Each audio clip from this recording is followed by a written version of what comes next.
don't be happy အခုနဲ့ကျွန်တော်နဲ့တွေ့ပြန်ပြီဗျာကွင်းထဲမှာခယူးမရှိဘူးလို့တချို့ကပြောကြတယ်အဲ့ဒါဟုတ်ပါတယ်လားခင်ဗျာဟိုမှာအနောက်မှာတက်ရောက်ပေါ့နော်ကျွန်တော်အင်တာတွားဖြူပြီးမေးကြည့်မှာပေါ့နော်အဲ့ဒါလေကွင်းထဲမှာခယူးရှိမရှိပေါ့နော်အဲ့လေအကို don't be happy အခုနဲ့ကျွန်တော်နဲ့တွေ့ပြန်ပြီဗျာအခုကဘာလဲခယူးကောက်တာလားခယူးဖမ်းနေရလားဘာလုပ်လဲ ဖမ်းနေတာခွေးဖမ်းနေတာ ဟာခယူးကောက်တယ်လို့ပါဗျာဘယ်နဲ့ခယူးဖမ်းရတာတော့ ဖမ်းတာနဲ့ကောက်တာနဲ့အတူတူပဲလေ ဟာဟုတ်ပြီအခုနဲ့ကျွန်တော်နဲ့ရလဲဗျာရေစက်ပဲအခုလေကွင်းထဲမှာကိုကလာပြီးတော့စုံမြန်ပြီကဲ ကွာဒီလူနဲ့ သူများတွေကပြောတာလေကွင်းထဲမှာခယူးမရှိဘူးလို့ပြောတာအဲ့ဒါဟုတ်တယ်လား ဘယ်သူပြောတာ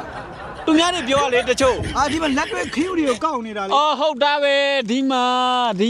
လေကွင်းထဲမှာခယူးမရှိဘူးလို့ဘယ်သူကပြောလိုက်တာလဲဒီမှာဒါဆိုတော့ခယူးတွေဒါအခုကျွန်တော်တို့ရောက်နေတာဒီအကိုလာပြီးအင်တာဗျူးတာပေါ့နော်အခုနဲ့ကျွန်တော်နဲ့ကလည်းရေစက်အခုပတ်စံတွေဘယ်နှမှာတော့ထားရလဲ ပတ်စံ အေး ပတ်စံဂရီဘူးလာမင်းလေးတို့ကျယ်စင်လေးတို့အပ်ထား လာမင်းလေးလို့ကျဲစင်လေးတို့ဒီမှာအပ်ထားတာကျွန်တော်ပြတော့မယ်